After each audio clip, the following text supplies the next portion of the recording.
Can y'all be quiet?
Shalom, shalom, Shabbat, shalom. Hallelujah. Hallelujah. First, I want to ask, how is the stream coming in? 10 being it's coming in good. 2 being it's up.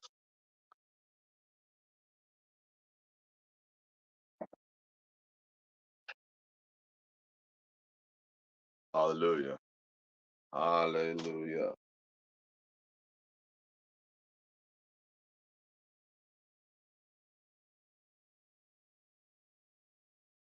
Hallelujah.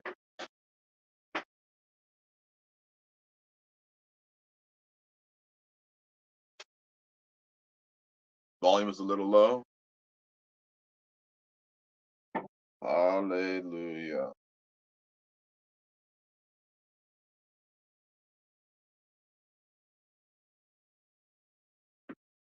Catching up. I'm catching up. I'm catching up. Loretta Graham said nothing. She ain't heard nothing from her church. Not a word from her church. Well, the question was that I asked, is your church preparing you physically and spiritually?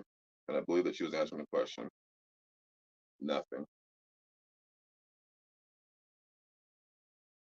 Hallelujah.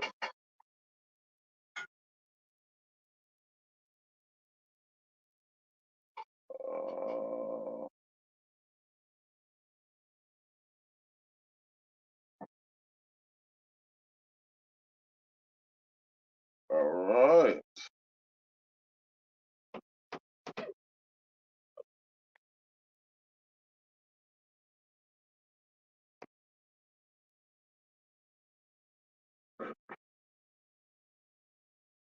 All right. All right. All right. I am missing comment. I know because I'm looking at the screen and I'm seeing comments on this screen on StreamYard that I'm not seeing on my YouTube.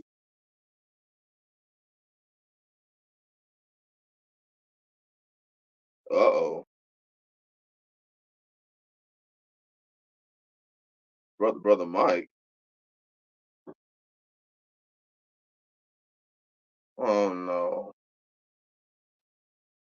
I, mm,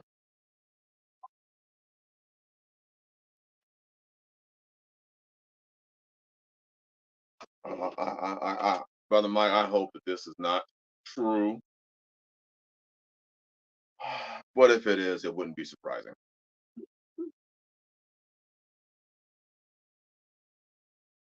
I'm just gonna keep the shit real. I would not be surprised. I no longer even deal with that group, that ministry, and that mess. But I'll say this. Well, Nathaniel Nelson, before you answer, you, it's not wise to comment on issues that you have no knowledge of. And answering for another man is not a wise thing to do.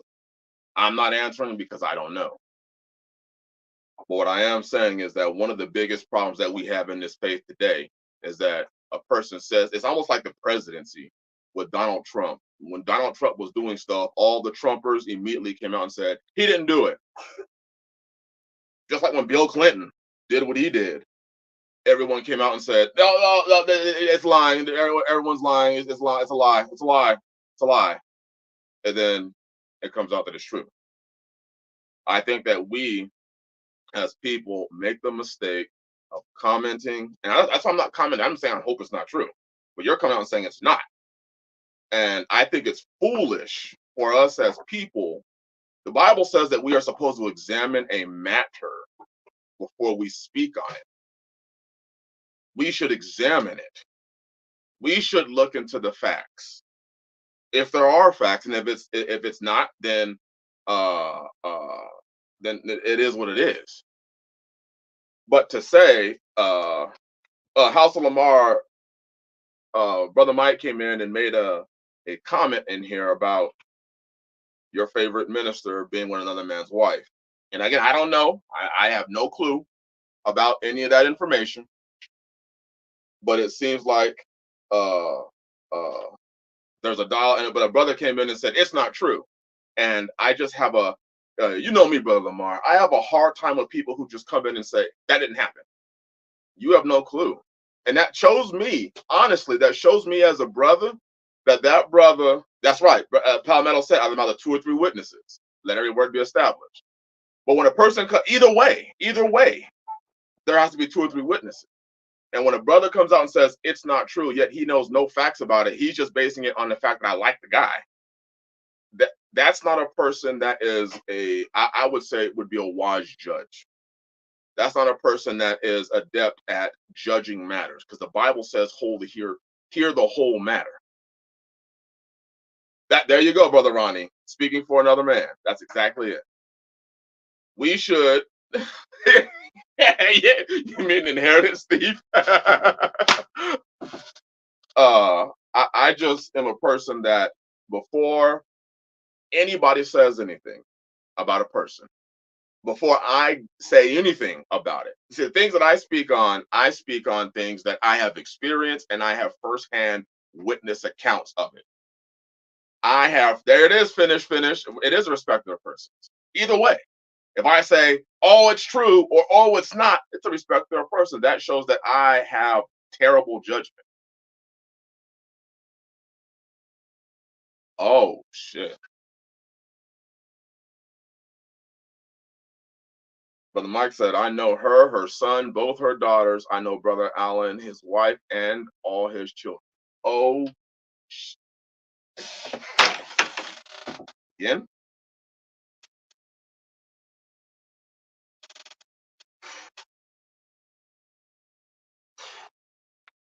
I'm a reserve judgment. Goodness gracious, because it's a one. You know what I'm saying, Brother Mike. It's a one witness thing. But I won't say it wouldn't surprise. That's why I said it wouldn't surprise me. It wouldn't. But I'm gonna withhold judgment on all these things because this is amazing. The Bible says, whether this is or isn't true, the Bible says that the love of many is going to wax gross. And it's surprising to me that people are surprised by the lack of general love. I'm going to say some shit and I'm going to keep it real. If a person can take another man's money, if a person can take another man's shit, if a person can take another man's deeds, a person can take another man's possessions and use the Bible to justify it, you can use the Bible to justify anything. I have read this book and I have read and I would highly suggest that people read the story of Susanna. Read the story of Susanna and what happened when the people immediately took the word of the elders. Read that. And the Apocrypha, which I will be doing some Apocryphal reading soon. This is why I stepped away from modern organized religion. Anytime I start seeing something get organized, I start walking away from it. Because Yeshua, that's not how he rolled. Brother, it's the salad fussing Hebrews. Yes, sir. Yes, sir. Your wife is your possession. If he'll take your deed, he'll take your wife. Brother, brother, man.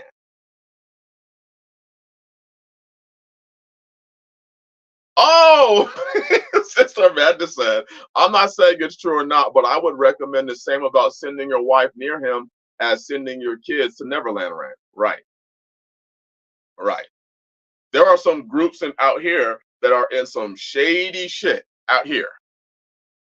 And I wouldn't send my children even anywhere near these groups. Anywhere near these groups. So again, I'm saying I'm withholding judgment. I haven't seen any of the information. And I don't even know if I want to see any information. I've already drawn, if you listen to this stream any amount of time, you already know where I stand with that group.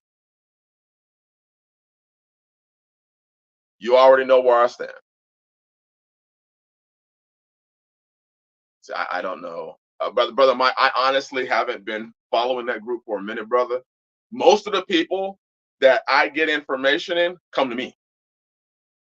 They come to me with the information. I'm just kind of like, whoa. They're like, well, you're one of the few that came out and stood. I'm like, whoa. The Bible said, and that's exactly it, brother House Lamar. The Bible says the love of many, I mean, their hearts are going to wax cold. People don't care anymore. The tragedy that we saw in Maine, and the senseless. Here's my question to people: how do you think that we're going to have a country or a people? That's right, not my circus. That's right. How are we going to have a people? That's why I step away from these religious pieces. I don't care if you call yourself Hebrew Israelites. I don't care if you're IUIC. I don't care if it's Straightway. I don't care if it's Righteous Trees. All these groups that I was either recruited by or a part of offered elderships in some of these groups. Offered them. Had to walk away. I lost friendships because I would not ascend to the level they wanted me to go to. Because I said no. So these leaders told other brothers, you can't fellowship with Brother Chris anymore because he's not part of us. Shit, I guess it is what it is, huh? I guess it is what it is. How many times do you think Yeshua went through that in the Bible, everybody? How many times do you think Yeshua, when he was preaching the way, and I'm not saying or even equivocating myself to Yeshua or any of the other prophets or awesome men in the Bible, but how many times, man, Palmetto, there are. And it doesn't mean I don't have my brothers and my I love and I roll with. But it does mean that anytime the shit starts getting organized, I'm out. No, Hebrew alcoholic, I ain't the salad busting type. No, I'm not part of these groups. And there's a reason why I stepped out. Whenever they start asking, the one thing that I see that's common among all these groups is that they always ask you to give up some part of you for them. That's just being real. You have to depart with your money or your deed. One of the groups wanted me to bow. They literally wanted me to bow. Does it look like this nigga bow to anybody but the Most High Yah? I didn't bow to my wives when I asked them to be my wife. I did not get on no knee. Baby, would you do me the honor of marrying me? No, I went and said, I'll do you the honor of being your husband. I'll do you the honor of being your husband. Oh, brother Chris F. Yeah, not just bow, brother. They wanted me to lay in front of them. Lay face first with my hands out of them. Brother Ryan laughing because he knows the story. Wanted me to lay on my face in front of them. Yeah, prostrate, that was the word. To lay prostrate. And the wives were there. They had a gathering. I'm not going to mention their name, but they had a gathering, and the elder sat up in the front and told me that, or said amongst some of the brethren that they would, ascend us, and we would, all this shit that I would be if I just bent the knee. And then he had some of his little minions come and do it and say, hey, y'all show them how it's done. And these grown dudes laying down in front of him, bowing before him, and he came and blessed them. I said, y'all niggas got me fucked up. And I'm sorry I had to use that language, but that's exactly what I thought. And Sister Tanisha and Sister Ebony were sitting there looking like, they don't know Chris. He don't bow for nobody. They don't know. So then they took us outside to get us away from the women because they thought maybe he doesn't want to bow in front of the women. And they were singing kumbayas. They were trying to have other brothers that were there bow before me. They were telling other brothers, hey, bow before him and show him that it can be done. Show him. And their brothers bowing before him. I was like, get your ass up. Don't bow before me. You know who I am? Do you know who I am? I am Brother Chris. Why the hell are you bowing before me? If you practice bending your knee to men, man, you a punk. You a punk. I don't care what that man offered me. These knees bow for one king. They bow for one shepherd. They bow for one. That is Yeshua HaMashiach. So I didn't bow, and then suddenly I wasn't in the in crowd no more. And guess what? That ain't never stopped my walk. When the Most High called me to do this thing, He didn't say, "Hey, I'm gonna call you, and you're gonna get a bunch of people to prop you up and to clap you on." That's right, Nathaniel Nelson. That's exactly what it was, brother. That's exactly what it is. And I was basically removed. They stopped dealing with me. And for those of you who don't know, I actually talked about them in a positive light on this channel years ago.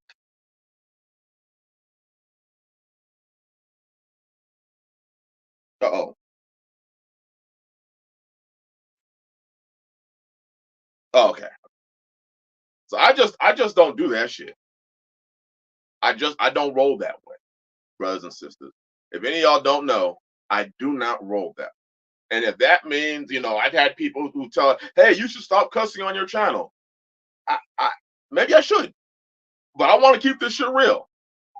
I want everybody to know the passion that I bring to this thing. And sometimes that passion may come out in me using language that you don't like, but let's not pretend, everybody, that we haven't heard these words, or you haven't watched movies, or you still don't listen to music where they use these words. That's exactly what it was, Dun Dun. Bless you, my brother. They were trying to initiate me into the clique. They told me that they would send me, I'm not joking, everybody, you heard me, I already said, they told me they would send brothers to come work my land and young women to my house. And I was like, and I'm sorry, but this is the language that I use. This is how I think. This is how I thought. I was talking to the sisters at it, and I was like, do they fucking think that I am only capable of getting, at this time I had taken with two of y'all. It was you and Tanisha, right? I already had two. Do they think that I need their help? Who the fuck do they think I am that I'm going to sit here? And that's what it seems to be. I'm going to keep it real. Whenever you have these so-called Hebrew groups, I'm just kidding. When I mean by Hebrew, I mean black Hebrew groups. This shit goes crazy. You start seeing shit you don't even see in the Christian church. You start seeing shit you don't even see with the Catholics. You start seeing men part with their deeds. You start seeing men bow down. You start seeing men call other men shepherds or Moses or prophets. You start seeing the craziest man worship shit. And I constantly look around like, why is it that we can't just serve the Most High Yah with everything that's in us? Why can't we be servants to His Son, Yeshua HaMashiach? Why does it always have to turn into it's almost like these boule. For those who don't know, I know a lot about the boule. It's almost like these boule, what do they call them? Frat houses. Where if you want to be initiated into the clique, they got to bend your ass over and take a paddle and swat your ass with a paddle. They got to humiliate your ass in front of all the other men. That's not what Yeshua was about. Yeshua made men. He didn't bitch them out first and then build them up. See, some of these cats have spent too much time in this Greek, Roman society, military. Same thing. It's the same thing. Now, I enjoyed my time playing sports. I learned a lot. But this westernized idea of let's bitch dudes out.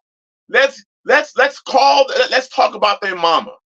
Let's dog them out. Let's tell them their wife is at home being broke, having their back broken by another man while they're in boot camp.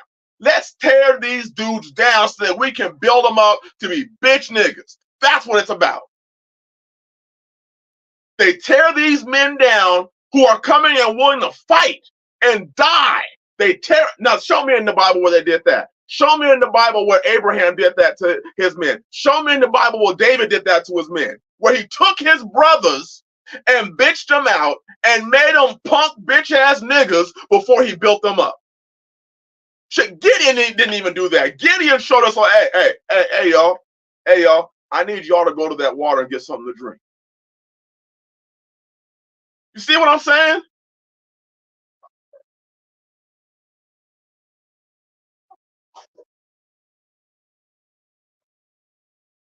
Why can't people just keep it simple and follow the commandments and love your family, brother and sister as yourself? Brother, that is the biggest question I have, of why the shit always has to turn into some damn near Freemason, Illuminati, Boule program. And Brother Gary said it again. That shit only happens because y'all go along with it, and I'm not going to go along with it. And I'll sit up here and talk about it. And if people don't like it, I don't give a damn.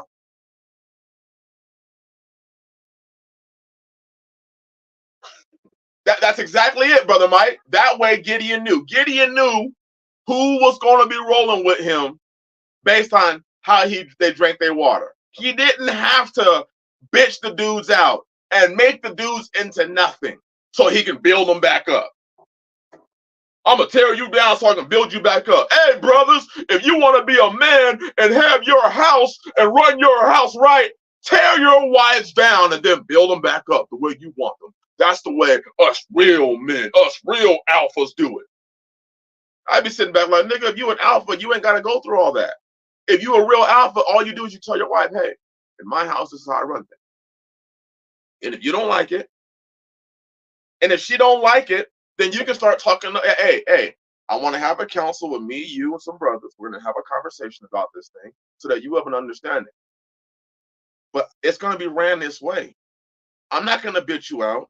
I'm not going to beat you. I'm not going to drop kick you. I'm not going to call you a bitch. I'm not going to fuss and scream and yell and cuss and start throwing up gang signs. And I'm not going to do a blood walk or a crip walk or a blood stomp. I'm not doing any of that. I'm just going to tell you how it is. When you look in the book of what Yahshua, in how Yah did Israel, he said, "Are you mine or you not?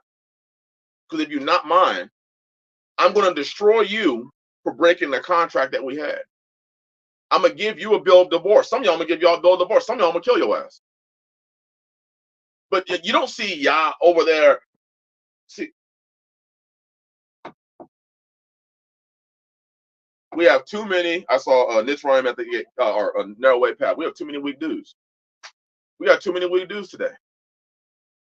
Too many highly emotional, just like the streets. The streets, when they recruiting people, I know the street. When they recruiting people, they recruit a lot of disenfranchised men. This is what happened. What you see today is what happens when you don't have men in the home. And I'm sorry, we're gonna get to the stream, but let me finish this rant. This is what happens when you don't have men in the home. If you notice, a lot of these dudes that follow this shit come from fatherless homes. Most of these dudes that join gang sets that come from fatherless homes. Look at what's going on. In 90% of your inner cities, it's young men who are highly emotional because they didn't have their father in the house to raise them and to teach them. It's funny you mentioned Freemason, and older elder admitted Freemasonry was introduced to the Hebrew Israelite movement. A lot of these camps still practice it to this day. Dun. Let me put that up there. Dun. I have studied Freemasonry, the Boule. If you don't know what the Boule is, I'm going to put it the most simplest way. It's the Black Illuminati. It's the simplest way I can put it. Freemasonry has. I mean, I'm gonna be real. From what my studies are, a lot of what the so-called Hebrew Israelite movement is nothing but a religious form of Freemasonry. That's all it is.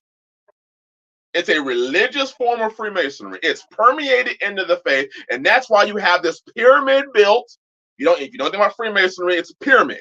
There's the top, the highest degree, and then the lower degrees as you move down. So what do you see in your church? You have the highest degree. Who's up there? Your pastor, right? Then you have your elders.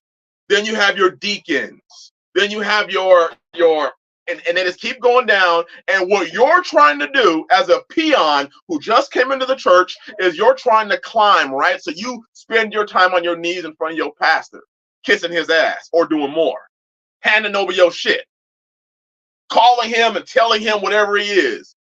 Hey, you honorable, double, triple honors to you. Double, triple, quadruple honors to you. You want to get in front of him and clap and scream the loudest so you hope he notices you so that maybe you'll get to the next level. Isn't that how it goes? If you suck and take it enough, you might even get to the next level. If you suck some more, you'll get to the next level. If you jig when they say jig and bend over when they say bend over, you get to the next level. Shit, don't have a YouTube channel that they can use to promote their shit, then you get to the next level. And pretty soon, you're in that spot where you're possibly going to be a deacon. Oh, shit. An elder. Oh, shit. I'm a pastor now. When they offered me, well, not they, but two of these groups, a big camp offered me, and this other group that wanted me to bow down. When they offered me the opportunity to be an elder, I was like, wait a minute. See, the Bible says to judge myself. So you're telling me that I am fit to be an elder. I am still listening at this moment to music where I am throwing up gang signs. I am still repping my hood. At that time, not now, at that time. I was still repping my hood. And you come in and tell me that I'm going to be an elder because you can see the spirit in me if I bow down. Or is it because I have a channel and I have a voice and I can promote you? Nah, you can't buy me. You say everybody has a price. No, I've met some people who didn't have prices. They may have sinned. Even Peter sinned. Even Peter denied the Messiah. But did he keep denying the Messiah? There you go, House of Lamar. If you cup his balls enough, you might get a wife. The hell with that shit. Yah gave me 2 feet. If our ancestors, brothers and sisters, in this book had to stand, if Shadrach, Meshach, and Abednego had to stand, if Paul had to stand, if David had to stand, if all of our ancestors, Abraham had to stand, it doesn't mean that Abraham didn't make mistakes. No, it didn't. Because he sure said, tell him you're my sister. But did Abraham stand? Oh, yeah, he stood. Jacob, did he stand? Oh, yeah, he stood. Did Moses stand? Oh, yeah, he stood. Does it mean they didn't make mistakes? No, it doesn't mean they didn't make mistakes. Joshua stood. Caleb stood. All these men stood. And many times they had to stand against their own. Hey, House of Lamar, hey, but that's for real. That Palmetto, and I've seen that happen. I've seen pastors be called. That's right, Brother Mike. Peter repented and got it right. That's absolutely right. But this shit is unbelievable we see in this in today. See, the love of many is waxing gross, and you people think that you've been loved because you've never been loved before. I tell this to a lot of sisters. I say, she like, the last man loved me. I know he did. Well, how do he love you? Because he did me right. Well, can you explain that, sis? Well, he knew that I wanted to do this, and he got it for me. And he knew that I needed to do that, and he got it for me. And he knew how to do me the way I want to be done. You mean like sex? Yeah. So love was him being able to jam it in you the way you wanted to, for him to buy you what you wanted, and for him to give you what you wanted. That was love to you.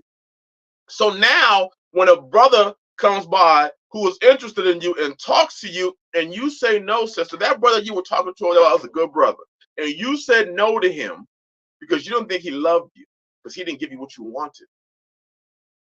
Not that he was rude and destroyed you to tore you down to build you back up. So you're all right. Brother Ronnie, it's literally what she said. She meant do me right, literally, in that she got what she wanted from him, and he had sex with her the way she wanted, and that's what her presumption of love was. And I said, damn. So literally, you could have a pimp, and you would think he loved you. That's how a lot of these churches are today. A lot of y'all just being bitched out, just being for real. You're losing your inheritance, which the Bible tells you a good man leaves inheritance to his children's children, but you're giving your inheritance away so you can climb to the next level, right? You're willing to sell all the stuff that the Father gave you. He gave you this stuff for you to be a good steward. The parable of the talents, does that ring a bell to anybody? He didn't say, go give my talents away that I'm giving to you. He didn't say, I blessed you with this to give it away. He said, leave the edges of your field for the widow and the orphans and the strangers. Decide what you need to, what you have that's to spare and give it to them. Shit, we read the story of Zacchaeus. Zacchaeus didn't even give everything that he had. He gave half, and he was giving half because he had defrauded so many people. He didn't give everything, and yet Zacchaeus was promised a spot in the kingdom by Yeshua himself because he paid recompense, and that lines up with the law. He probably paid more than seven times. And we got so many people here who's so lost. We got people who come from these camps and ministries, and they come on my channel, and you teaching a lie. Nigga, go ahead and get back on your knees. That's what you're supposed to be. You're not supposed to be on my channel talking shit. You a servant, right? Go serve your master. I ain't never heard no servants come and disrespect other men. Like I've said before, the men on this channel are preeminent men. We run our shit. The Father gave us the vision, and we move in it. You're a servant. Go serve your master. And let us men who know who our shepherd and master it, let us serve ours. Because I guarantee you, we serve two different people. You serve your pastor. I serve Yeshua. I serve Yahweh, Yahuwah, whatever name you want to use, Yahweh. That's who I serve. And when I pick up this book, it tells me to serve him. That's what it tells me to serve.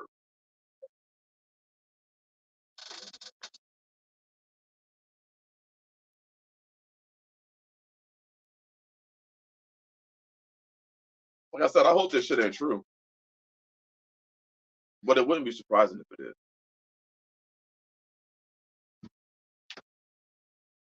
Brother Chris said, but House Lamar said they master even came here talking shit about him twice. The shit. A lot of y'all's master came onto my channel talking shit because my wife had chokers on. And they still have them on. You want to know why? Because I don't bow to no intimidation or threats. Nigga. But Chris F said, but my pastor covers me.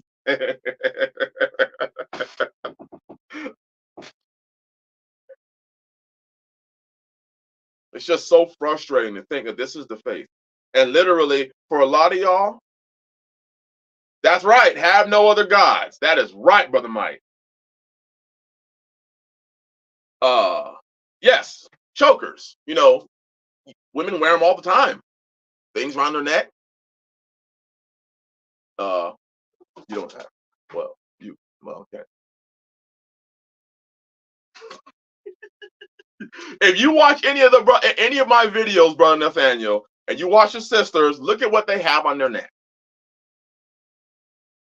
They call them chokers. If you type in chokers on Google, you'll see what they look like. Don't let them see what shorts on. There you go, Brother J. Morris. A tight necklace. A tight necklace. There you go. Thank you, brother. Thank you, Sister Cassie. And they look beautiful on them. Thank you. Sister Rachel said, I have much respect for both the pastors in tribe, but I'm not calling either man of Yah nor worshiping them. People take the title of pastor in some groups way too far. Absolutely, Sister Rachel. Let me clarify. Thank you, sister. I'm not saying that there are not men that preach the word. I'm not saying that. I am not saying that Yah did not give us men to preach the word. These men were not supposed to take our shit also. They were supposed to preach the word. You see all over the world today, you see these guys that so-called preach the word. Look at how they live. Please show me an example of Paul ever coming close to living like that. Please, since we like to use Paul's words, please show me an example of where any of these people that preach the word in the book live like Paul. Well, David did. Well, David was a king. David was a king. Even if you notice, even in David's time, there was King David and Samuel. King David, Samuel. Was David also the preacher of the time?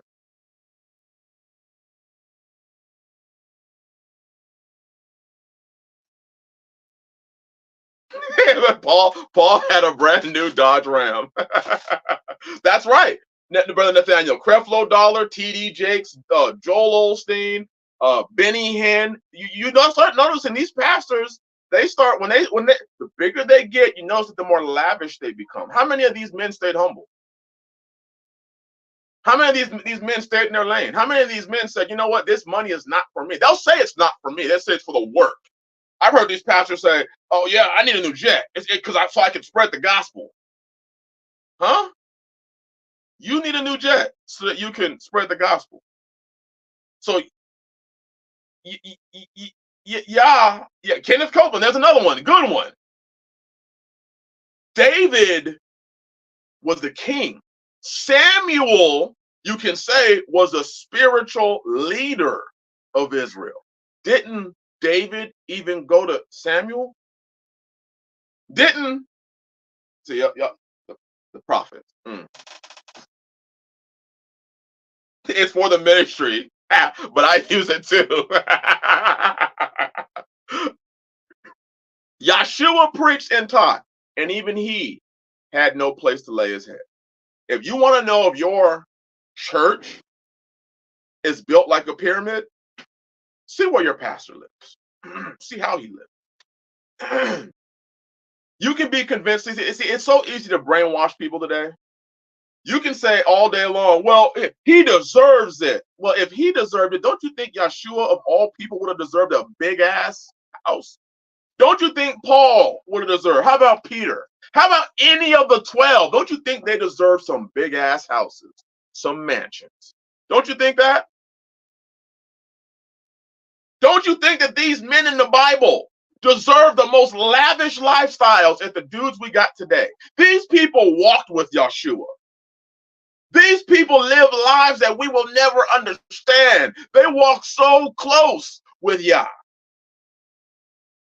And we got dudes today who they've been walking with Yah for 15, 20 years. They were ex-cops in the military, ex-gangsters. And because they brainwashed enough people, now they can make tons of money and live lifestyles that you won't never live. So it seems to me that the best occupation there is for me to be a pastor. And people ask me, hey, FY, why did you take your what's that money paying app? Cash App, not Cash App, PayPal. Why did you take your PayPal down? Because I wanted y'all to make sure there's a clear distinction. There's a clear distinction of what they live and what I live. In my house, we work. We work. We start businesses. I took that off because I didn't want any of y'all to think, well, because I had people who said it. Well, I want to give to a ministry. Can I give to you? No. Take your money and get out. When I mean take your money is take your money and come out of her. How are you supposed to come out of her if you gave me all your money? Are you telling me that you've never heard of Moses' Cadillac and private jet? No. I ain't never, I mean, this shit you see today, we see pastors with 60, 70, 80, $90,000 vehicles. We see them in lavish, big ass houses. We see them with all the women. We see them with, I just sit back and I'm just like, damn. How, what if I decided to sell my soul for a little bit of money? What if I decide to sell the Bible? What if I change my name to Pastor Chris? What if I did that? What if I told people, in order to make it to the kingdom, you had to give me your money? Oh man, Brother Mike said, pastoring a church is the best business model. It can't be questioned. Nope. Because if you dare say, hey, pastor, hey, check this. Paul didn't live like you. Paul didn't live like you. So what's the deal? You're kicked out of the church. Because a pastor deserves it. I've heard of elders having private WhatsApp groups telling the people that you need to pay for the pastor to go on vacation. And the people pay. People are turning over their paychecks to these churches. At a time that we are watching world war possibly take place. At the time where inflation is eating up people's money. For a lot of you, your only option is to become a servant to another man because you've already given him everything. If many of today's so-called pastors are living so large, can you imagine how so many so-called female pastors must be living? Brother Darrell, tell the truth. Juanita Bynum.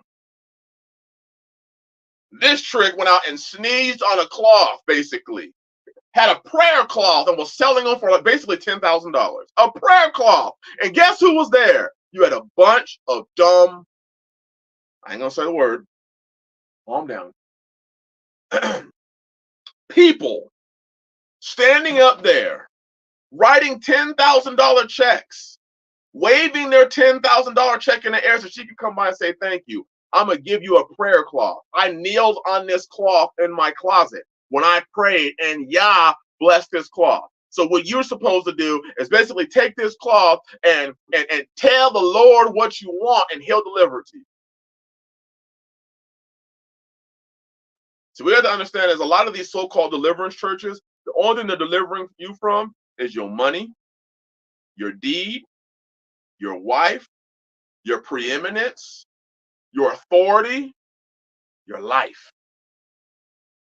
That's it. Pastor Hebrew Rapaholic has a nice ring to it. I have one better. She said, if you don't sow a seed, you will not be blessed or go to heaven. There are churches right now in the Hebrews, some of your big ones, your big ministries, who are saying the same thing. They're just not saying it the same way. And I'm just sitting back looking at all this like the love of man has to have waxed through. We live in a time where people just don't care. We live in a country, and I'm gonna keep it real. Everyone knows I don't really get into politics like that. I never voted. But we live in a country where the far left fights for the right of abortion. They want the right to kill their children, kill the man's children that impregnated them. They want that right. But are they not now rioting because children are dying in Gaza? They are rioting over dead. They will riot over a child being killed by a cop, but then fight for the right to kill their own children. And we don't think the love of most has waxed gross. We got people that will take your money knowing what is happening in the society today. They will take your offering knowing that if shit went down, you can't go to their place. I mean, it's just like here. I grow enough food for me and my family. I grow enough food that I could help out a orphan or a widow. But you're gonna have to put on some. You're gonna have to do some work. But I work my ass off so that I can provide this family with good food, good water.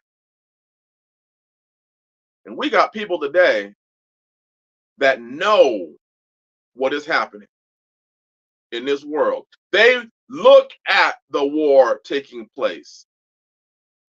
On one side of their mouth, they'll say, yeah, y'all need to make sure you get some food and water and get some ammo, get this, get that. And on the other side of their mouth, they are beyond willing to tell you that if you don't put in with them, you're not going to make it to the kingdom. See, some of y'all have to have a reality check. Feeding, and that's the problem with city living. People don't really know how much money and food it takes to feed a family. I spend most of my time either sales, planting, or working in some way food production because it's hard.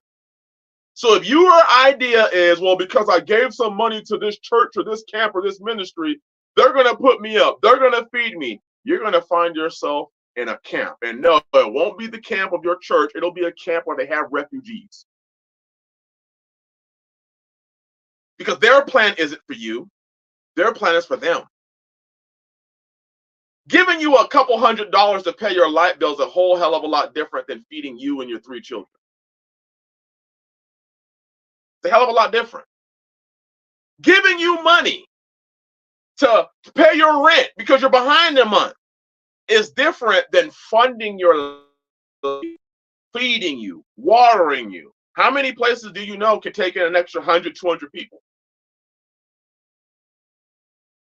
What happened? What did what's his name? What did Joel Osteen do during that hurricane? Did he let people come into his church? Did he open up the doors and say, hey, let's bring the cooks in, let's bring everybody in, let's feed the people of the community, let's feed the members of the church? How about that? Let's feed the thousands of people who come to our church and send us offerings and tithes. Did he do that? Or did he shut that door? See, a lot of you have funded somebody else's stability. You have funded somebody else's lavish lifestyle. You're no better than paying the government. Some of you are guilty because you are funding the lie that your pastor is preaching. You are complicit. Brother Ronnie said, hell nah. And Brother Ronnie, no. Hell nah. He didn't open up his door.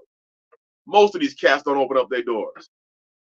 Let some shit befall this world, and you're going to be looking at how much money you gave your pastor and be wondering what you could have done with that money to protect and provide for yourself. Some of y'all give your last offering to the pack, your rent money on the idea that the Father is going to bless you with $40,000 because you gave him $500. You're going to be asked out if you think you can rely on your ministry. I need to put that up there. I might leave that up the rest of the stream. You are going to be asked out if you think you can rely on your ministry in a time of calamity. Asked out. These groups, these camps can't feed all y'all. They can't feed 1/10 of y'all. Because again, many of you don't understand how much food it takes to feed people over a period of time. Let's just say 6 months to a year. You think they got enough food to feed you for 6 months to a year? What a lot of y'all would find yourselves doing is you're gonna find yourself going there and eating like you were part of the Viet Cong in Vietnam. You're gonna be eating a handful of rice, and then you're gonna end up pissed off. And then when you argue, you're gonna get kicked. You're gonna get kicked out. You don't believe me? History is full of examples like this. Full of examples like this. Now, let's say you're part of a MAG or you're part of one of those groups. You've put in, they've put in, so you're all good. You have your land, they have their land, and you have a meeting spot. But can you imagine being somebody who has given somebody all of your shit? and a time of calamity comes, and that your elder comes to you and says, "Hey, hey, it's your week to not eat. It's your week. You and your family this week won't be eating. You're going to be eating a little bit." And what are you going to say?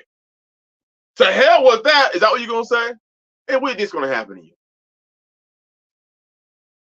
What you think? Look at Brother Ronnie said, my family was in that hurricane. The moment Joel Osteen closed the doors, Brother Ronnie's family was in that hurricane. Some of y'all don't understand. You don't get it. You don't get it. The Father has always given us the responsibility. He has given us the wisdom in this book so that we didn't have to be in those positions. Some of you right now know that if you don't do what your elder said, your elder bitches you out. Some of you get put on restrictions. Some of you get put on timeouts by your elders and by your pastors and by your deacons. What do you think is going to happen? Do you think that your pastor's about to take any food out of his mouth and give it to you?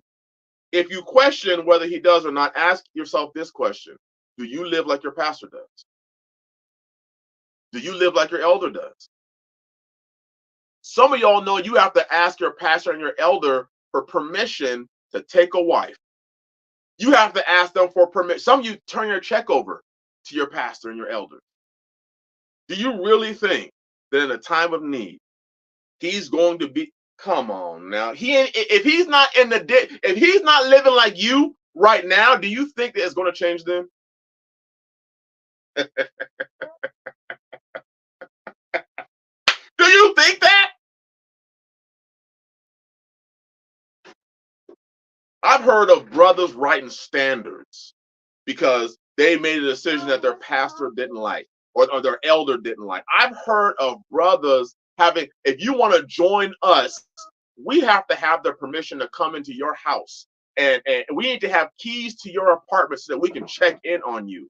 Do you think, really, do you really think that they are going to care for you like that? They're going to make sure that you and your family have enough food? Who's the one doing the work now? Brother? See, all of y'all doing this to climb that pyramid, to make it to the top. You're hoping that you get noticed to get to that. Look at House of Lamar. Yep, that was me. He he told me I'm required to give them a copy of the key to my new apartment when I was in Indiana. Oh yeah, brother Chris, and they're gonna F your wife too. Because see, a lot of y'all don't understand. A lot of y'all don't study history. Look at wars. Look at war, especially look at wars, non-American wars, like Pakistan. Look at some of the Islamic wars that took place. Look at some of the African wars that take place. What you'll notice is that oftentimes the men that are servants get sent to their front lines, they die, and your wife is back home. And now, David was a man after Yah's own heart. But do you think that that story of David and Uriah is a one-off story? How many times do you think in history that happened? Where the general sends the soldier. It happens in American military. The soldier gets sent, he dies, and oh well, your wife has to be taken care of. I'll take care of your wife. Meanwhile, you were the one charged to charge the machine gun nest with a bayonet and a fucking toothbrush. Some of y'all don't understand. You are positioning yourself to be destroyed, and it didn't have to be that way. He ain't lying. I knew some elders who were bossing a man around in his own home and even made him sit on the floor and hold his staff. This is your Hebrew Israelite church.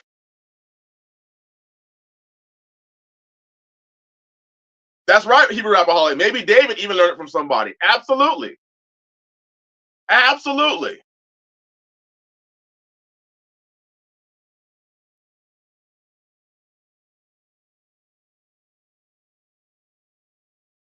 Wow, Brother Mike. Wow. Well, brainwashed slaves. Let me see who said that. Scatterbrained. Absolutely. Absolutely.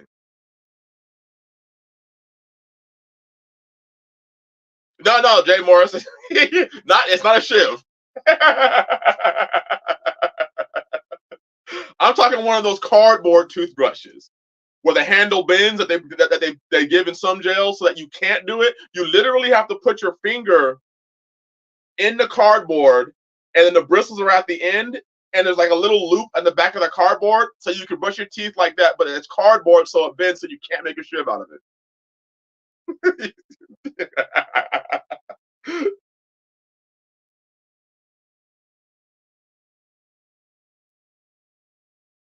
That's right, Chris F. Yeshua is an afterthought.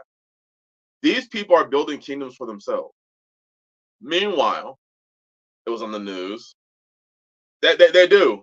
Man, men need to grow up. Brother Ronnie, man, brother, you ain't lied. You ain't lied. You ain't lied, brother. Many cases, I've identified areas of myself in which I need to grow. But I will tell you one thing. I ain't a punk. And in the time that we are coming in, we need men. Not because we're going to storm this or fight this or fight. We are in a spiritual war. And this spiritual war, if you notice, it usually turns physical. You got to finger the enemy. Look at most wars in the Bible. Didn't those spiritual wars turn physical? I understand. We wrestle not against flesh and blood. I understand. Wow, Brother Mike. That's these groups. That's these groups. That sounds like some college fraternities when they have their hazing ceremonies for potential recruits into their groups. That's exactly it. You have to lose your manhood. You have to lose who you are as an individual and as a man. There are street gangs because I still have my ears, I still have connects out there and stuff like that.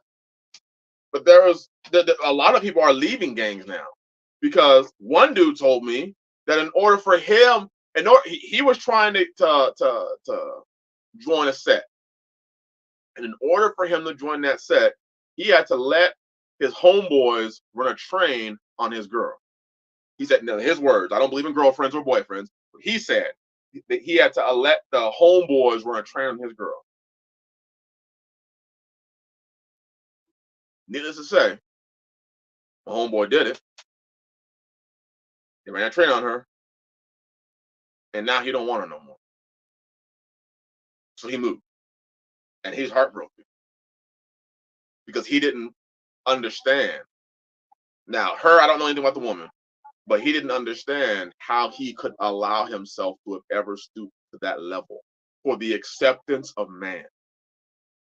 For the acceptance of man, he lost somebody that he said that he was actually interested in marrying. He threw his girl to the dog.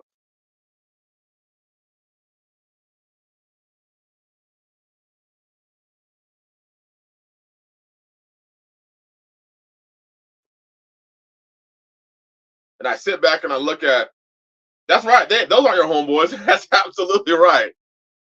And I sit back and I look at these men today who continuously are willing to sell themselves. You look at how is a man, how do you look at somebody else living off the back of the people and you don't say, this is some bullshit. This is bullshit.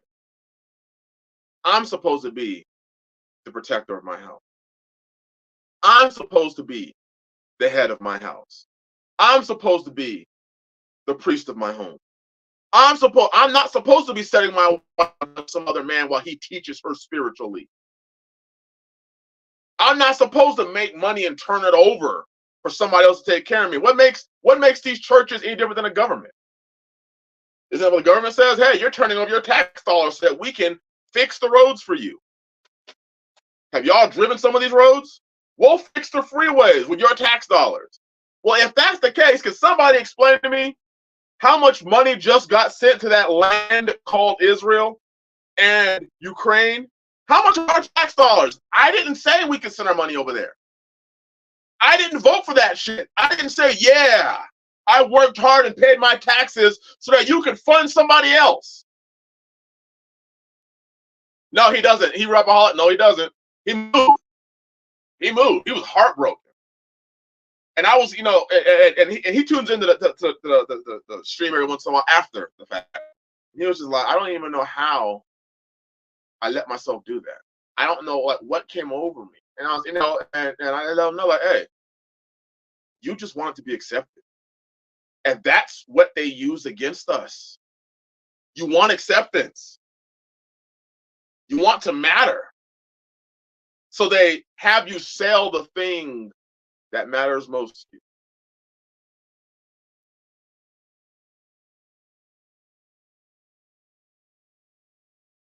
you. Hey, Nathaniel, brother Nathaniel, I feel you, brother. I feel you. If these ministries will take from you now, let me put that up there, brother Gary. Goodness gracious, y'all are spitting game. Hey, brother Chris, you're right. It is. There is nothing new under the sun. This stuff is not new. It's the same spirit that's been going back that Yeshua talked about, on how some people lord over the Gentiles. It's the same spirit. If these ministries will take from you now normal times, what do you think they're going to do when times get hard? Use your head, folks. Man, brother Gary. If they are taking your stuff today, if they tell you today, if you don't give to us, you're going to go to hell. You can't have salvation. What are they going to do? If they're telling you you're not blessed, if they're using manipulation tactics and complete distortions of the Bible today to get your stuff, what are you going to do? What are they going to do when times get bad? If you're watching them live fat, let me tell you something, brothers and sisters. When they live fat, they're going to keep living fat. They ain't going to stop living fat. They're always going to be on the top of that pyramid, if you know what I'm saying. So what's it look like to you when times get bad and there's only 6 months worth of food left, 3 months worth of food left, and he has him, his children, his wives, and there's you and your family? Who do you think is going to be the one eating? Who do you think is going to, if somebody in that group is going to get the right amount, the right proportion of calories and nutrients, who's it going to be? Man, scatterbrain. We'd end up looking like the Chinese kids in a lithium mine. Whoa!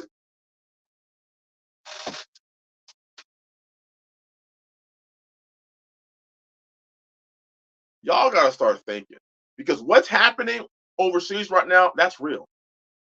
It was something like the land Israel. They said that they were going to broaden the war. They were going to expand the ground invasion. Meanwhile, America is staging all sorts of armaments over there. Syria is about to go.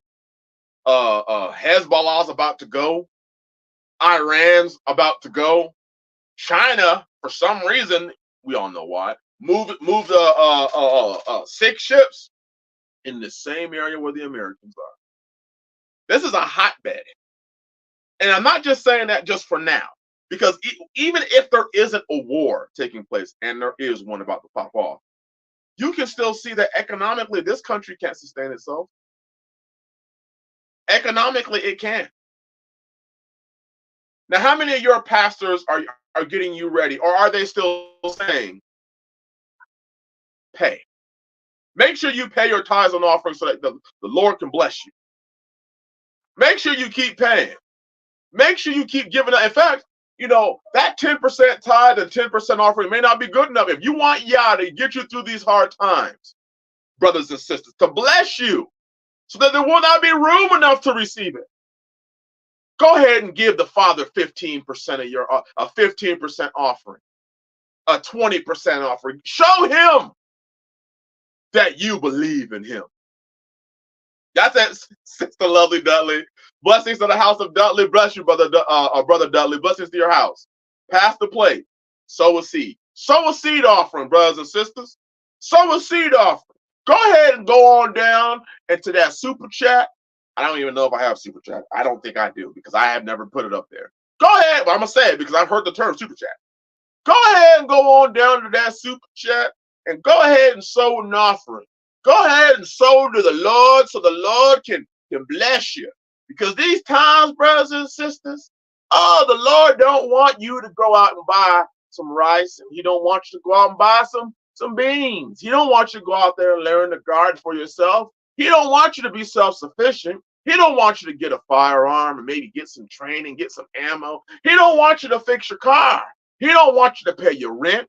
He don't want you to go get some candles just in case the lights go out. He don't want you to make sure you have some good clothes for yourself and for your children, some socks and some shoes. He don't want you to have those things. What the Lord wants you to do is to pay to me so that I can keep preaching the word of God to the people, because the gospel has to reach all the ends of the earth before Jeebus can come back and save us.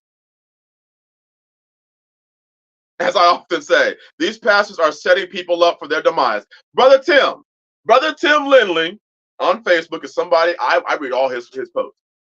And that's really what spawned me on this thought process. Brother Tim, you were the one who spawned me on this thought process years ago. When I saw is your pastor getting you ready for these times to come? He said this during the zombie plague, during COVID, before COVID, he said this.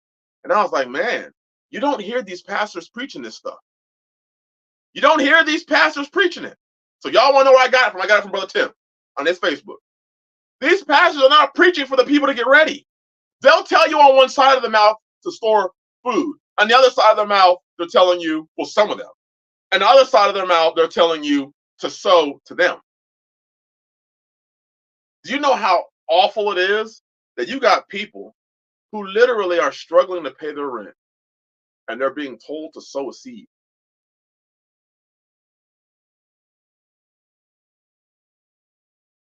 Doesn't the Bible say in it's 1 Timothy 5 that if a man does not take care of his house, especially they of his own household, especially they of his own house, who live with them, he has denied the faith and is worse than the infidel. You are supposed to be not just brothers, because I know that in this modern society, it's about go out there and make as much money as you can. But it's about preparing your house. What's that religious Mormons? How come they have food, years worth of food stored up? But those of us in this faith don't. Oh, I see something big. Any Walking Dead fans here? Me. These pastors are nothing more than Negan in real life. I gotta put that up there, Brother Gary. If you all haven't seen The Walking Dead or know who Negan is, Negan was a guy who literally stole people's wives. Literally. Negan is a guy who literally, he bitched out the men that were underneath him. He ruled by killing folk. He ruled by cruelty, even his own people. Well, he burned one guy half his face off because he didn't do what he wanted him to do. Burned his face off. Man of war, Brother Michael.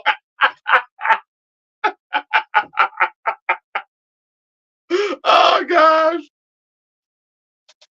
Negan, his men used to say, I am Negan. They all believed that they were, that whole one heart, one mind ideology that they try to tell you that that's what they're practicing.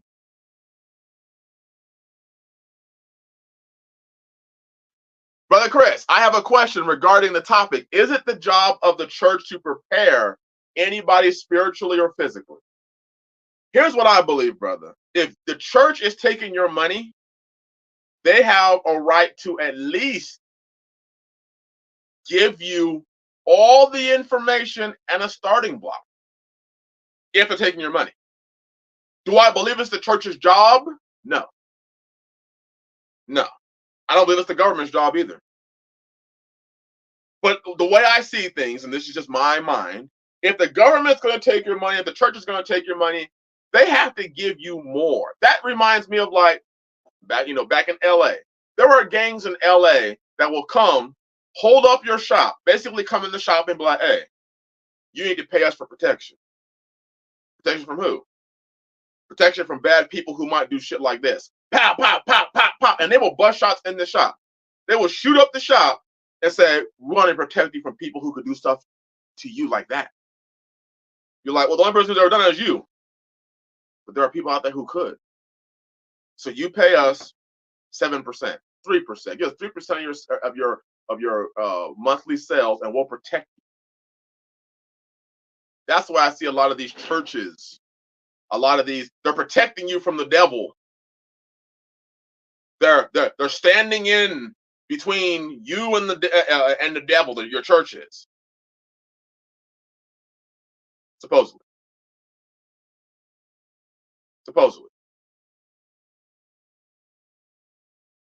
But what we have today is we have people suffering. And we have people whose eyes they're blind. They cannot see. That's exactly what it is, Brother Jay Morris. It's organized crime. And that's what the church is today. It's a deception. And it's a beautiful racket, because you can't ever pinpoint them, because they didn't hold a gun to your head. They just told you you're not going to go to heaven if you don't give to them. But they're not getting you ready. For all of you who go to your traditional church, and I don't care if it's a camp, I don't care if it's IUIC, ISUPK, Straightway, any of these groups, any of these camps, there's an HOI, House of David, your Christian church. Are they getting you ready for what is coming? And I mean literally getting you ready. Are they telling you the things that you need to hear so that you can go? And if they're telling you the things that you need to hear, are they still asking you to pay? How many of you can hear the word without being on your pastor's 10, 15, 20, 50, or $100 level of Patreon? How many of you have to pay for it?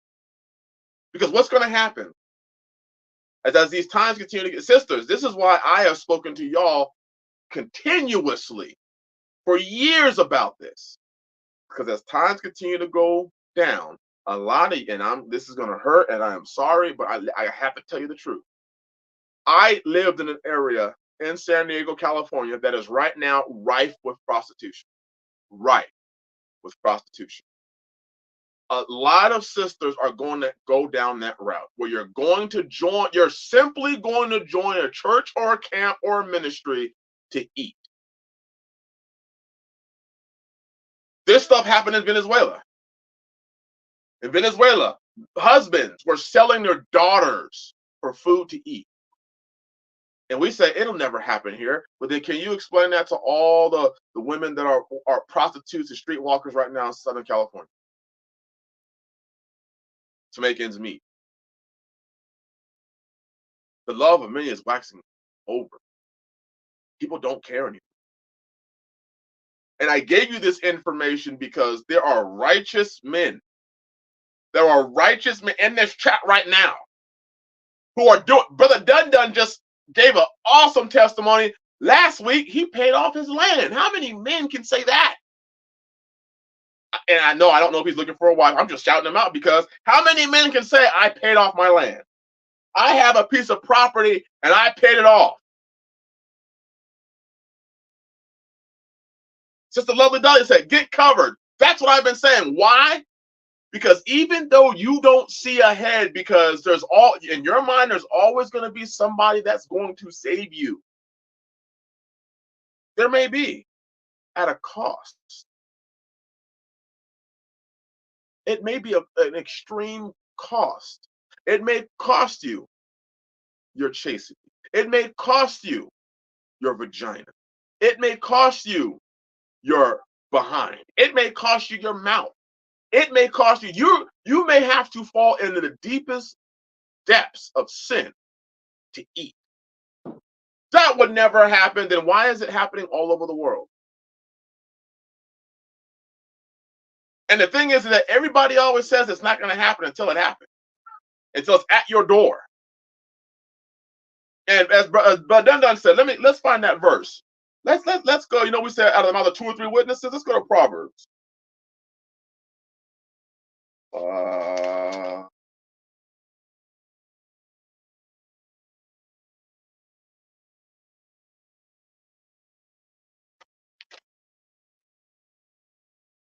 Proverbs chapter 22.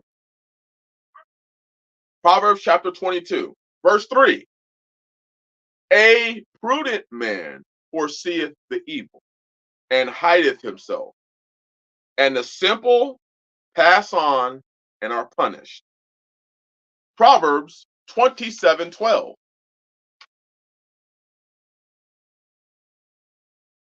A prudent man foreseeth the evil and hideth himself, but the simple pass on and are punished. Twice in the book of Proverbs, it says the same thing. 2 witnesses. Did not Joseph, wasn't he able to foresee the evil and hide himself? In fact, you'll even see where Yeshua did it, where there are times that he was like, there's too many people over there, we ain't going there. Let's cross over this way. I'm not saying that he foresaw the evil, but he looked ahead and said, oh, that doesn't look good. Let's go this way. It was the Levites did it. If you read the book of Jasher, when the Egyptians were trying to get the Hebrew people to be slaves, so they told them, hey, come build our cities of Pithom and Ramses, the cities of war. Come into our cities and build them, and we'll pay you. The Levites said, we ain't going, because they foreseeth the evil and they hid themselves. The prudent man foresees the evil and hides himself. We look ahead and we say, that's the watchman does. The watchman stands on the watchtower and says, I see the sword coming. Hey, everybody, get ready. Jay Moore said, did they hide in the cities? No. And look at how Metapertuber said, make not yourself an underling to a foolish man. So a wise man foresees the evil. A foolish man can see it, but passes on through the warning. See, it doesn't say the foolish one doesn't see it. It says the foolish one passes on. He goes through the warning and he is punished. There are going to be those that don't see. But let's just be real. If you've been on this channel, and many, Bear Independent, Pastor Joe Fox, if you've been on these channels for any amount of time, you've heard times are going bad. Come out of her. You've heard on this channel specifically, sisters, get covered, get covered, get covered, get covered. I even brought my family up, the sisters, to show you that it can be done. I even showed you, hey, you have to have the right spirit, the right heart, because if you don't, there are also women who are no longer here, part of my household, that were on and are still on the channel. They're still there. You can go still watch their videos. Because you have to be the prudent man that foreseeth the evil and hide himself. The Bible tells you bad times are coming. Be prudent. Foresee the evil. Hide yourself. Now, if you're a brother and you're like, yeah, I'm striving, I'm making my moves to that, hallelujah, bless you. This is not for you, because you see it and you're making your move. It takes time to make moves.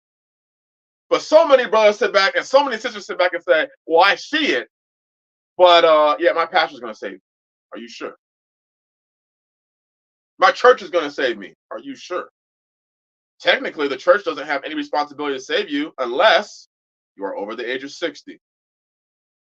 Been the wife of one husband. That means you haven't slept around. You have lodged strangers. You have washed the saints' feet. You are known for every good work.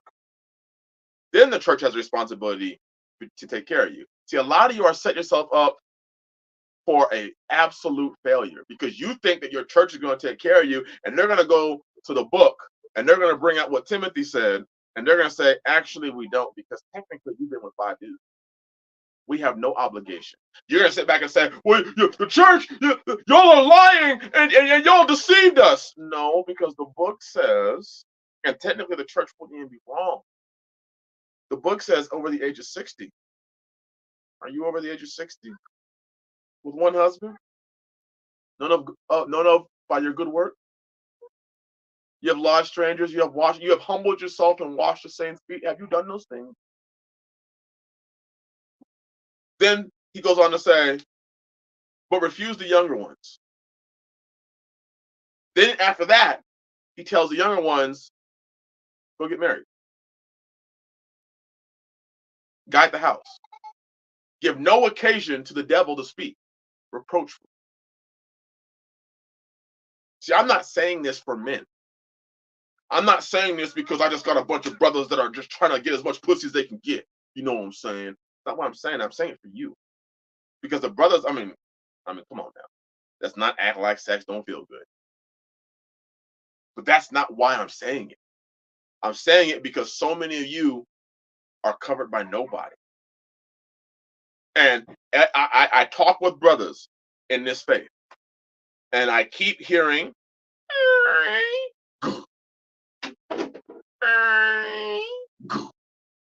and that's brothers closing the door. Not just for sisters, but closing the door to possibly help other brothers.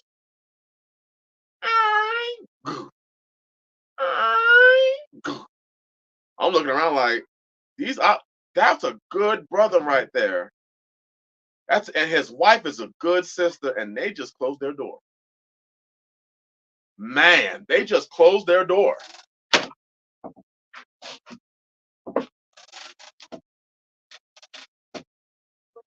There it is. Maybe the pastor will give you food for your children when he knocks boots with your wife in exchange. That is until he puts you out because you're rebellious or whatever thing he finds. Your pastors are not preparing you, brothers and sisters.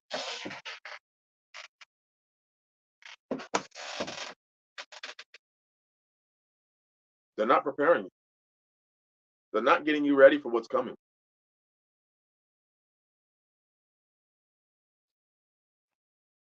And what's going to be sad is that we're going to, brothers that I know that love. Sorry, hold on one second. Evan, can you come here a second? Brothers that can you put something there? Because it's I don't know what happened.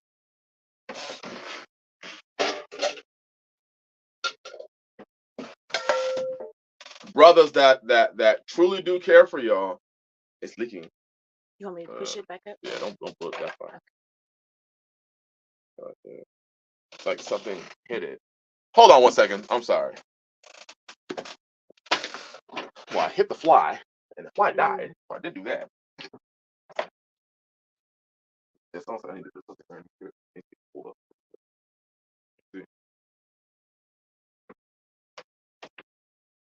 One second. I killed the fly, and I also caused a leak.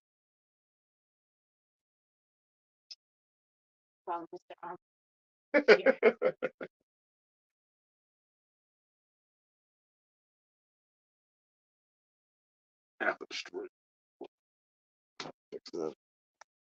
All right, I apologize, everybody. But it's going to be a painful process to know that there were brothers and there were sisters that you truly cared for, and you're going to have to close the door, and you're going to have to walk away. You're going to be like, man, that brother was cool, that sister was cool, but you had the opportunity.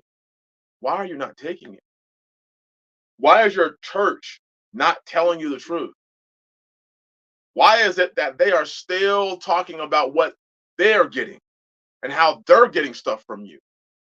Why are they still being, why do they have a mansion, nice cars, off of the people? You say, well, the man of God deserves this. He does?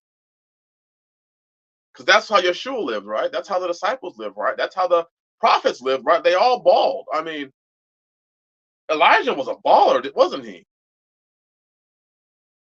Right? Didn't Peter ball out? Oh man, Jay Moore. Oh, Jay Morris. I like that. The ark door has to be closed before the water starts flowing if it is going to stay afloat.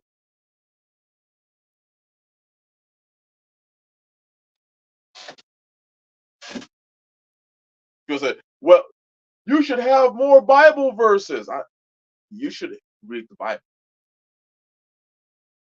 Look at the stories in the Bible and ask yourself the question: is the church doing? Are you spiritually prepared? Do you even understand what war is? I mean, people. I'm confused, and this is going to sound really extreme, but I'm confused because if you look at war in the Bible, when Yeshua or Yah told Israel to go in a different nation, many times didn't they kill everybody except for the women that had not known man? They killed everybody. When you look at World War II, when you look at the Civil War is a great one because it was North versus South. The South even victimized their own people, stole and even murdered their own people. In World War II, does anybody have any idea what happened to Stalingrad? Does anybody remember what happened to Berlin? Does anybody have a clue what happened to Hiroshima and Nagasaki? War has always transferred to the civilians.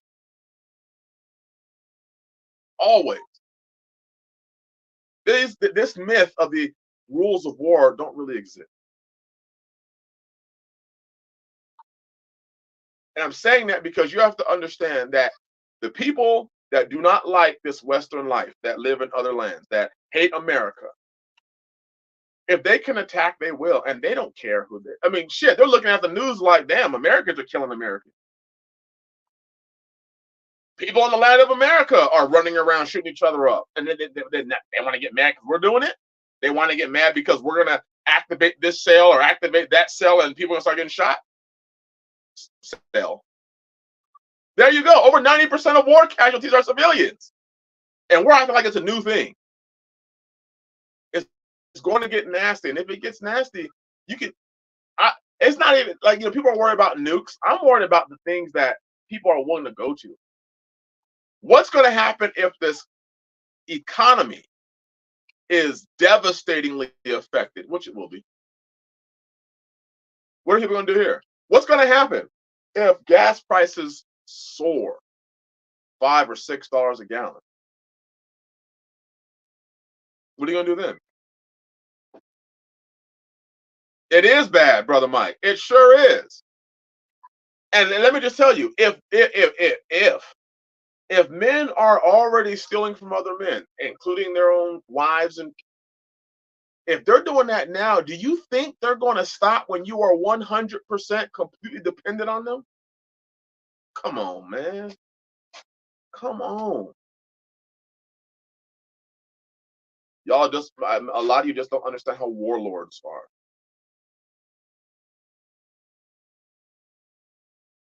That's right, Sister Cassie. There's a lot of good questions. Does anyone wonder why we are only sending money and nothing else to Ukraine?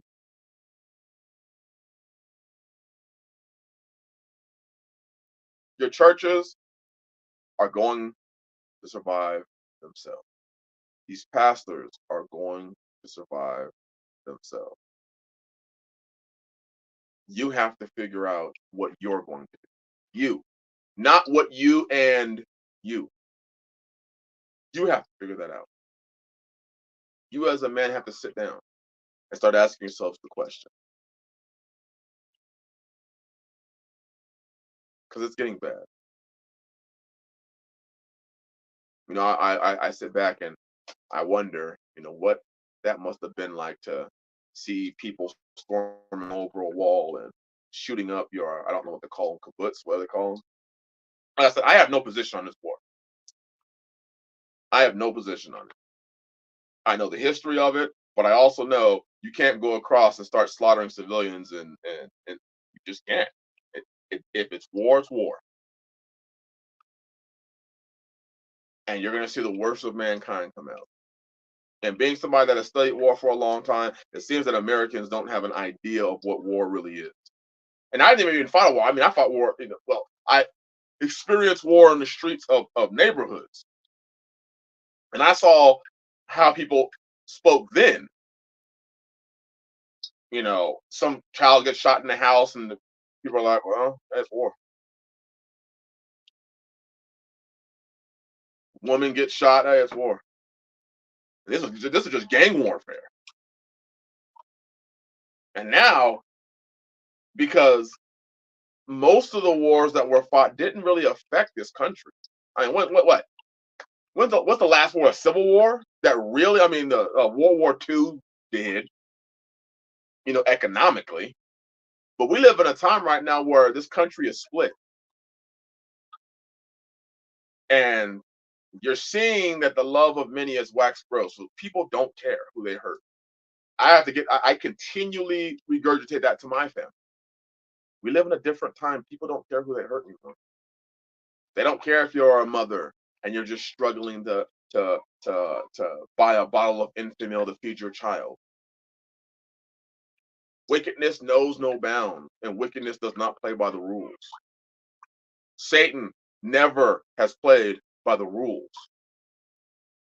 And this spiritual warfare is turning physical. Look throughout the Bible. There were many wars that Israel fought that were spiritual that turned physical.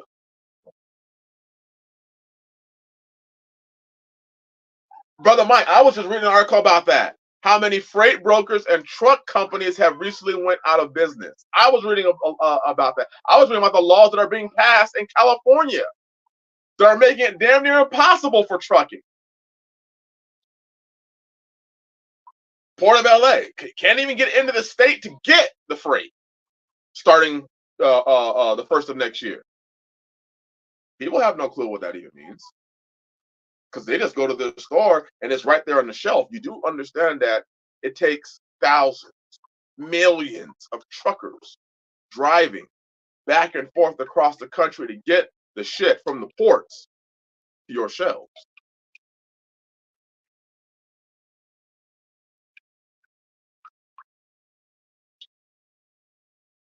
What's going to happen, brothers and sisters, if the war goes high, really high, and oil prices go to the roof? Do you know how many trucking companies are going to go out of business by the sheer fact that they can't put their trucks on the roads because diesel prices are way too high? No, you're not worried about that, are you?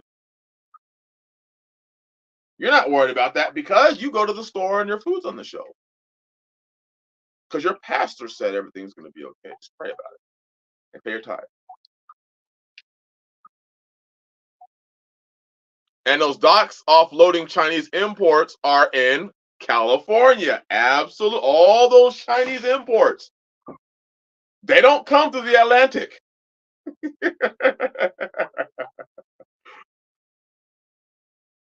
They go over the Pacific to the ports in LA. All up and down the coast.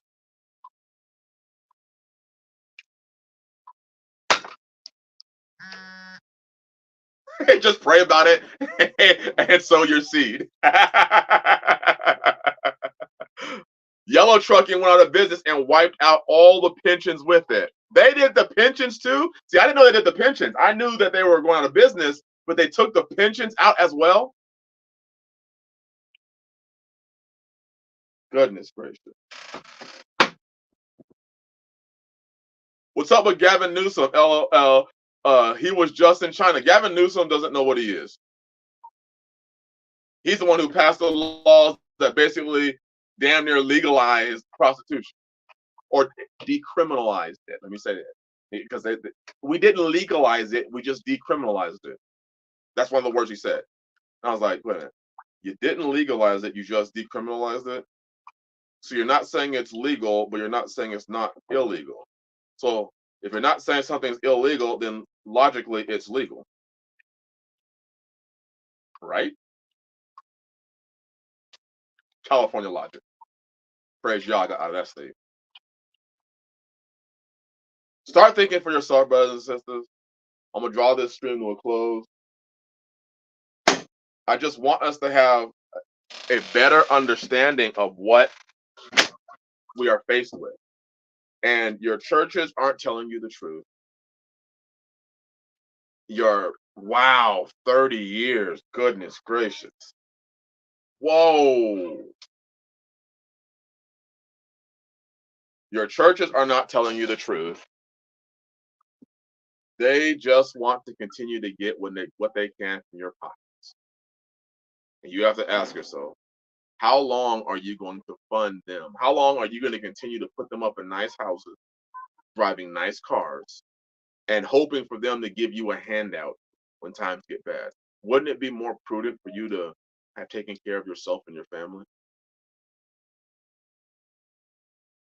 How many of you are struggling to pay your bills, but your pastor lives in a mansion? Your pastor drives a nice fancy car. Just think about it. And ask yourselves, why are they taking the money? If they know that this economy has gone to shit, they talk about the economy going to shit at the same time. Continue to take your money. Convoy Truck Brokerage out of business, owned by Bill Gates, Warren Buffett, Jeff Bezos, $3 billion company out of business, brothers and sisters. And you think it's not going to affect you? Well, I got my job. I do this or I do that, and you do know that. Even, let's say, for instance, let's say I'm a handy. You do know that it takes lumber for me to be a handyman. It takes sheetrock for me to be a handyman. It takes copper wiring for me to be a handyman. It takes PVC piping, and that stuff, Home Depot doesn't grow PVC pipe behind their Home Depot. And they don't cut the trees in the parking lot for their wood. They don't press the OSB together in the back. It's trucking. It's shipping. And honestly, a lot of that doesn't even come from America.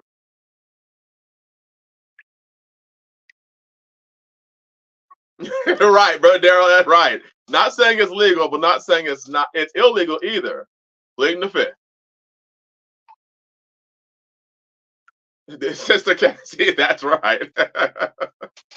I bailed after 20 years of trucking, most regulated job in the USA. Whoa. I've heard, I have many a trucking friends, many a trucking brothers in this faith, and a lot of them are getting out of the business. I know a couple that have gone private.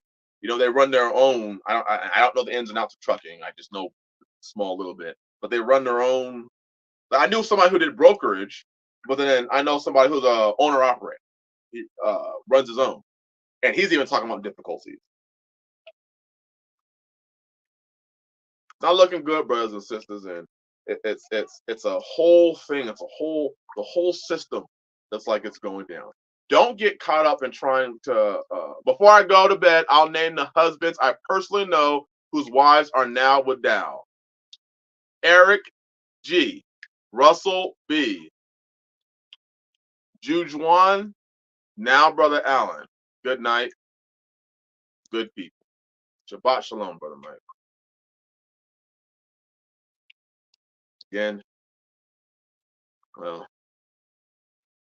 I know Eric Gonzalez.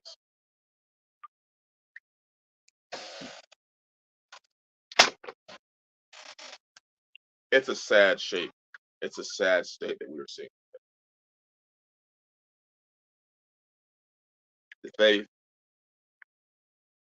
people, and the Bible, and the excuse that the Bible has given people to act any way they want. I praise Yah. I have gotten out of that stuff, and I praise Yah that I am living this life that He has blessed me with. Because this is crazy. Satan is making sure that he is reaching into everything to make sure that he destabilizes households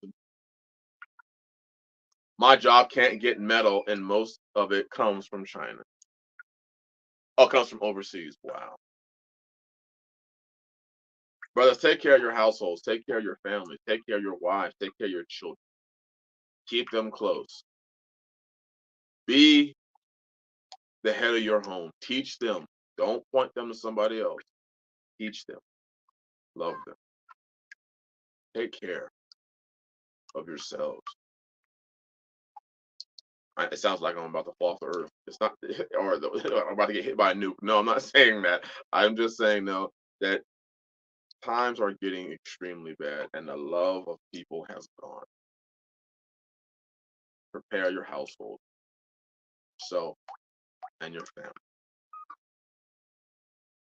Love Yah, keep the commandments, but use the wisdom that the Father has given you to preserve yourself.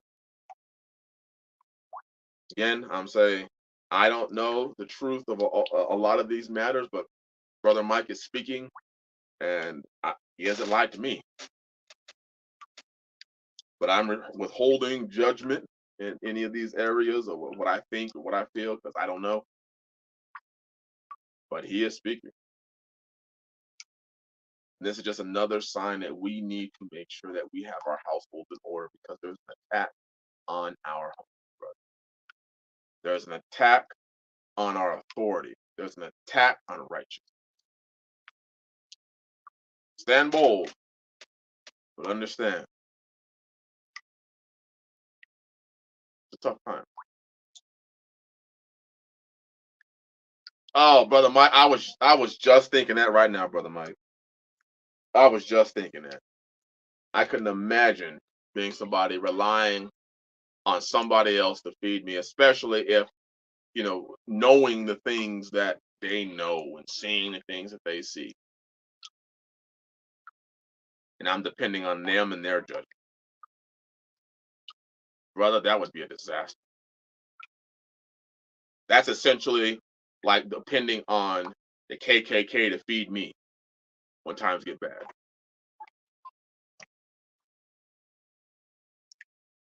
Keep your wives, keep your houses, keep your deeds, keep your money.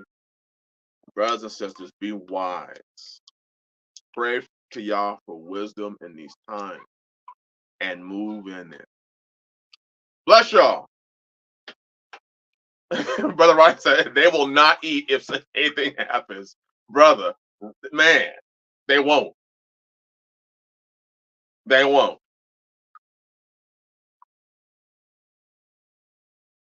That's why you don't want to be the sheep unless Yeshua is the shepherd. There's only one good shepherd. The rest of the shepherds police the flock.